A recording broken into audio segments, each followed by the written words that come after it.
இங்கு வராதீங்க, கொஞ்சமும் மரியாதை இல்லை.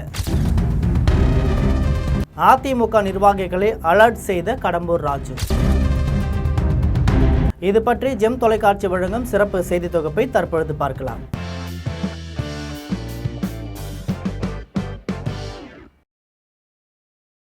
அதிமுகவிலிருந்து தாவேக பக்கம் வர முடிவு செய்த முன்னாள் அமைச்சர்கள் சிலரை கடம்பூர் ராஜு அலர்ட் செய்திருப்பதாக தகவல் கிடைச்சிருக்கு. தாவேகாவில் இணைந்த பிறகு அமைச்சர்களை பார்க்கவே நேரம் கொடுக்கப்படவில்லை என்று புலம்பி இருக்கும் கடம்பூர் ராஜு சீனியர் நிர்வாகி என்றே மரியாதையும் இல்லை என்றும் புலம்பி இருக்கிறார். இதனால் அதிமுகவினர் எடுத்த முடிவை தள்ளி போட்டிருக்கின்றனர். தாவேக ஆட்சி அமைந்த நாள் முதல் திமுகவில் இருந்து சாறை சாறையாக நிர்வாகிகள் இணைய தொடங்கியிருக்காங்க.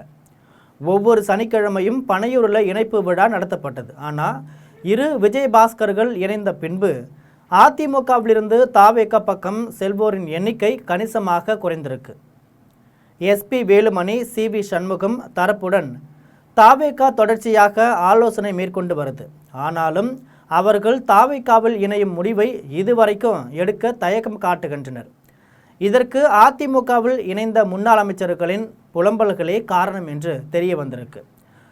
ஏனென்றால் தாவேகாவில் இணைந்த அதிமுகவினர் யாருக்கும் புதிய பொறுப்புகள் எதுவும் கொடுக்கப்படலை. இடைத்தேர்தலில் மீண்டும் போட்டியிட சீட் கிடைக்குமா என்பதே சந்தேகமாக இருக்குது. தாவேகாவில் இணைந்த முன்னாள் அமைச்சர் கடம்பூர் ராஜு அதிமுகவில் இருந்து யாரும் தாவேக பக்கமே வந்து விடாதீர்கள் அப்படின்னு நமக்கு இருக்கும் ஆதரவாளர்களுக்கு கொஞ்சமும் மரியாதை இருக்காது. தாவேகாவில் இணைந்த நாளன்று அமைச்சர்களை பார்க்க முடிந்தது. அதன் பின் அமைச்சரை சந்திக்க நேரம் கேட்டாலும் கொடுக்க மறுக்கிறார்கள். முதல்வர் விஜயை சந்திப்பதெல்லாம் குதிரை கொம்பாக இருக்கிறது. சீனியர் என்ற மரியாதை கூட தாவேகாவில் இருப்பதில்லை. அப்படி இணைந்தால் வீட்டிலேயே அமைதியாக இருக்க வேண்டும் தான் என்று எச்சரித்திருக்கிறார். இதனால் தாவேகாவில் இணையலாம் என்ற முடிவு எடுக்க முடியாமல் அதிமுகவினர் பீதியில் இருக்கின்றனர்.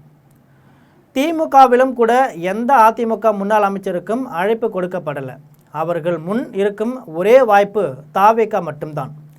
எடப்பாடி பழனிசாமியும் மீண்டும் பதவியை கொடுக்க மறுப்பதால் என்ன செய்வதென புரியாமல் சீனியர் நிர்வாகிகள் அமைதி காக்கின்றனர்.